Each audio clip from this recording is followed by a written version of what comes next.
منظر چارو بریکپت باشمارا وشت کرنے کو پتران کن گئے ایران امریکہ صورتحال سرا اور دومنیم گا ایران سرا بمباری بر جائیں اور ٹرمپ دھمکی دیے گئے کہ یہ پاور ہاؤسز یا بریجز کی ہستیاں تباہ کنک با ڈاکٹر حسن عسکری صاحب سینئر تجزیہ کاری ہمیں کو مداری کن گئے ایون گیشنگ کا پتران کرنے. السلام علیکم ڈاکٹر صاحب. جی وعلیکم السلام. ڈاکٹر صاحب بہت شکریہ آپ نے وقت نکالا ہے میرے پروگرام میں شریک ہیں. تو ڈاکٹر صاحب جو اس وقت ایک بار پھر ایران اور امریکہ کے درمیان ایک جنگی صورتحال پیدا ہوگی. ہم نے دیکھا کہ ایک جامع معاہدہ ہوا دونوں ملکوں کے درمیان, اس میں پاکستان کا ایک بہت بڑا سفارتی کردار تھا. تو اس معاہدے کے بعد جنگی صورتحال دونوں ملکوں کے درمیان کیوں پیدا ہوئی, اور امریکہ نے کیا جنگی جو معاہدہ ہے اس کی پاسداری نہیں کی, یا اٹدرمی کی کیا وجہ ہے ٹرمپ کی؟ جو کہ میمورنڈم آف انڈرسٹینڈنگ سائن ہوا تھا جس میں ایک فریم ورک تھا مختلف مسائل کو حل کرنے کا, وہ اس پہ عمل اس لیے نہیں ہو سکا کہ اس کی ذمہ داری دونوں پہ آتی ہے, یعنی امریکہ پہ بھی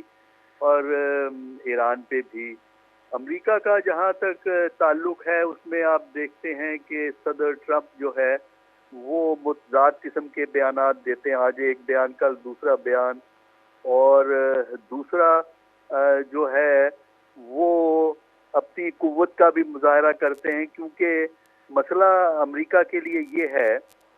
کہ ایک طرف تو وہ اپنے ڈومیسٹک کانٹیکسٹ میں یہ دکھانا چاہتے ہیں امریکہ والے, یعنی صدر ٹرمپ جو ہیں, کہ وہ ان کے پاس قوت ہے, طاقت ہے, اور وہ ایران کو نقصان پہنچا سکتے ہیں, وہ بھاگے نہیں ہیں بلکہ نقصان پہنچا سکتے ہیں. دوسری طرف امریکہ کی مجبوری یہ ہے کہ چونکہ نومبر میں الیکشن ہونا ہے مڈ ٹرم, تو وہ چاہیں گے کوئی امن بھی ہو جائے. تو یہ جو متضاد پریشر ہیں اس کی وجہ سے کانٹراڈکٹری پالیسیز امریکہ کی ہیں. دوسری طرف ایران بھی کافی ضد کا مظاہرہ کر رہا ہے, کیونکہ جھگڑا جو پڑا ہے وہ اسٹریٹ آف ہارموز کے کنٹرول کا ہے. ایران کی کوشش یہ ہے کہ وہ اسٹریٹ آف ہارموز کو اپنی جغرافک لوکیشن کی وجہ سے کنٹرول کرے, جس کو کہ ظاہر ہے کہ باقی ممالک جو اسٹریٹ کے ہیں, خلیج کے ہیں, وہ اس بات کو ایکسیپٹ نہیں کرتے. امریکہ بھی ظاہر ہے وہ ایکسیپٹ نہیں کرتا. تو اس کی وجہ سے جو میمورنڈم آف انڈرسٹینڈنگ تھا وہ دونوں طرف کی متضاد سوچ اور ضدوں کی وجہ سے اس وقت کافی مشکلات کا شکار ہے. لیکن اب بھی پرامن یہ کام ہو سکتا ہے اگر امریکہ اور ایران اپنی ضد سے تھوڑے سے پیچھے ہٹ کے ایک لانگ ٹرم پرسپیکٹو میں دیکھیں تو امن میں دونوں کو کامیابی ہو سکتی ہے. امریکہ ایران کو ہرا نہیں سکتا, لیکن دوسری نقصان ضرور پہنچا سکتا ہے, جو کہ نقصان پہنچا رہا ہے. دوسری طرف ایران امریکہ کے مقابلے میں کامیاب نہیں ہو سکتا, اور جو امریکہ کو نقصان ایران پہنچاتا ہے وہ محدود نقصان ہے, جبکہ امریکہ کی کیپیبلٹی زیادہ ہے, ایران کو زیادہ نقصان ہو رہا ہے. تو میرا خیال یہ ہے کہ دونوں طرف تھوڑے سے ٹھہراؤ کی اور ایک ٹھنڈے دماغ سے سوچ کی ضرورت ہے, تاکہ پرامن طریقے سے یہ معاملے طے کر لیں, اور ایران کا فائدہ اسی میں ہے کہ معاملے جنگ تک نہ جائیں. تو ڈاکٹر صاحب آپ نے جو بہت اہم بات کی, جو نومبر میں الیکشن ہونے جا رہے ہیں امریکہ میں, تو جو یہ جنگ کی صورتحال ہے, یا جو 28 فروری کو ٹرمپ نے ایران پر حملہ کر دیا, تو یہ تمام تر جنگی صورتحال, یہ جو انتخاب ہے امریکہ میں, جو انتخابی مہم ہے, تو ڈیموکریٹک کے لیے کتنی بڑی مسائل پیدا کرے گی, ان کی ووٹ بینک کو کتنی متاثر کرے گی؟ دیکھیے, یہ جو موجودہ حکومت ہے, ٹرمپ کی جو پارٹی ہے, اس کو نقصان ہونے کا اندیشہ ہے. تو اسی وجہ سے جو امریکہ جو ہے, جو ایران کے خلاف قوت کا استعمال کر رہا ہے, اپنے میزائل کو استعمال کر رہا ہے, ایئر کرافٹ کو استعمال کر رہا ہے, وہ کافی ٹارگیٹڈ کر رہا ہے, یعنی ان کے ملٹری انسٹالیشنز کو ٹارگیٹ کر رہا ہے, ڈائریکٹلی سیویلینز کو ٹارگیٹ نہیں کر رہا. کیونکہ امریکہ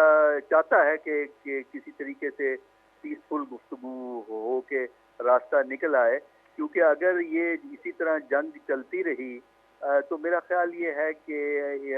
ٹرمپ کی پارٹی, جو ریپبلکن پارٹی ہے, اس کو نقصان ہوگا, اور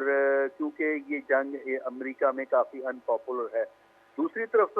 ایران کے لیے بھی ضروری ہے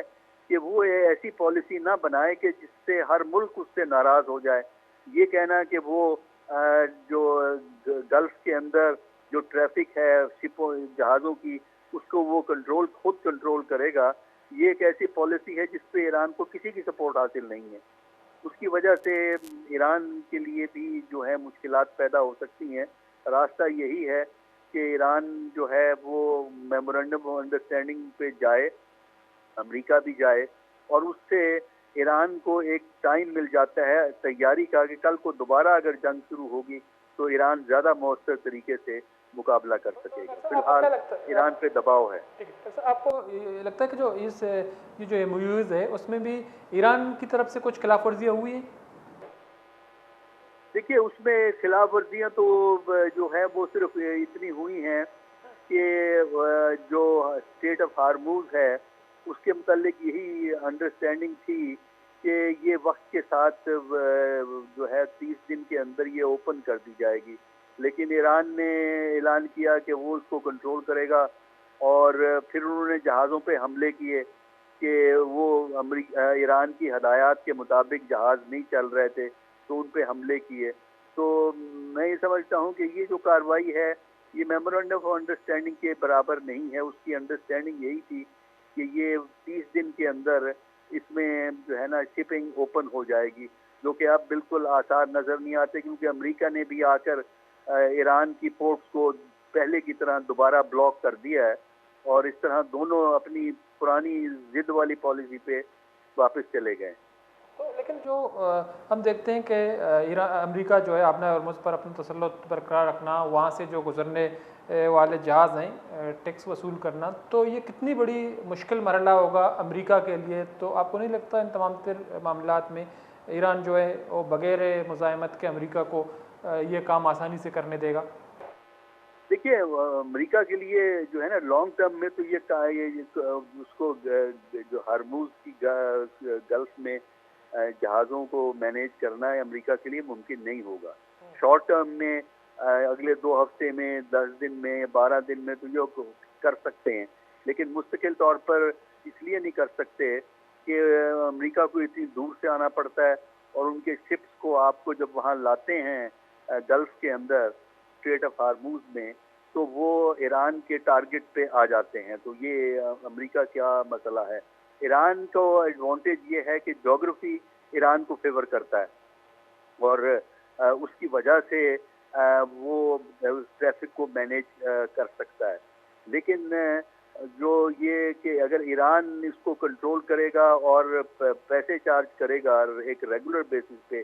باقی ملکوں کی رضامندی حاصل کیے بغیر، تو اس سے یہ تنازع جو ہے ختم نہیں ہوگا. تو میرا خیال یہ ہے کہ اس میں کمپرومائز یا درمیانہ راستہ ڈھونڈنا ضروری ہے، ورنہ جو ہے مشکلات دونوں کو ہوں گی. امریکہ کے لیے اسٹریٹ آف ہارموز کو لمبے عرصے کے لیے کنٹرول کرنا ممکن نہیں ہے، 1-2 ہفتے وہ کر سکتے. تو کیا اس وقت پاکستان جو ہے ایک بار پھر ایک سفارتی کوشش کر رہا ہے، کردار ادا کر رہا ہے دونوں ملکوں کے درمیان تنازع کو کم کرنے کے لیے؟ جی پاکستان کی کوشش تو یہی ہے جو ان کی خاموشی سے گفتگو چل رہی ہے امریکہ کے ساتھ بھی اور ایران کے ساتھ بھی، کہ یہ دوبارہ یہ جو اس کو جنگی کیفیت ہے کہ امریکہ جو ہے ہر شام کو ہر رات کو ایران کے پہ حملے کرتا ہے. ایران جو ہے وہ شپس پہ بعض دفعہ حملے کرتا ہے، یا جو ایران جو ہے امریکہ کی جو اڈے ہیں گلف کے اندر ممالک کے اندر ان کو ٹارگٹ کرتا ہے. تو پاکستان کی کوشش یہی ہے کہ یہ چیزیں دونوں طرف سے برابری میں رکیں اور گفتگو کر کے کوئی راستہ نکالا جا سکے. تو پاکستان کوشش تو کر رہا ہے، لیکن ابھی تک کوئی آثار ہمیں رویے میں تبدیل ہوتے ہوئے نظر نہیں آ رہے. دونوں طرف سے سخت بیانات جو آ رہے ہیں، لیکن یہ ہے کہ ایک بات کچھ بہتر ہے کہ جو جنگ کی شدت ہے وہ کافی محدود پیمانے پر کارروائی ہو رہی ہے، جس کا مطلب یہ ہے کہ اگر پاکستان کوشش کرتا رہے تو امکان ہے کہ اسے کامیابی حاصل ہو سکتی ہے. بہت بہت شکریہ ڈاکٹر صاحب، اب ٹائم نکالا ہمارے پروگرام میں شریک رہے. مدد جرکو سینئر تجزیہ کار ڈاکٹر حسن عسکری صاحب آگے پتران کا نگاہ چکے آئیے مڈل ایسٹ صورتحال سرا یا مڈل ایسٹ معاملان سر ایک جو لیں نگاہ تو اگر پتران کا نگاہ یہ کچھ ہمیشہ کہ یہ جنگی صورتحال پیدا بودتا تو چیزی کوتاہی کستے ایران نے مگا دومی نمگا امریکہ نے مگا کہ ٹیکس وصولی والا اسٹیٹ آف ہرمز اقدامات کرنا گئے چونکہ ایران ہم اسے اجازت نہ دیا گئے تو پمیش کا یہ دی کشیدگی بنداد بودتا تو آبنا ہرمز تنازع سرا بنداد بودتے یہ جڑا پیا جنگ و چوب کے ہستے تو آیا ایک رندے پدا میڈل ایسٹ ایک طویل اور خطرناک شکل اختیار کو کرنا یہ بعض اہم سوال ہے پرچہ کہ ایران سرا مسلسل بمباری کنک بو گئے سی وقت مردمانی بیران بو گئے آل ہیں دستگیں یا قدروچانی نیاما تو دومنی مگا مغربی ایران مختلف ہیں دمک کے ہستا شدید حملہ کنک بوتا اور دومنی مگا ایران ٹرمپا ایم بیار داتا کہ ایران بجلی گھر یا دومنی مگا یہ بریجز کے ہستا آنا تباہ کا تو ایک تشویشناک صورتحال اختیار کا تو آئی دھمکی دیے گا کہ کندے پتہ مذاکرات ہے ٹیبل اس طرح بھی ہے بریک کی ضروری پتہ شما نہیں مکائیں گے شنگا پتران کریں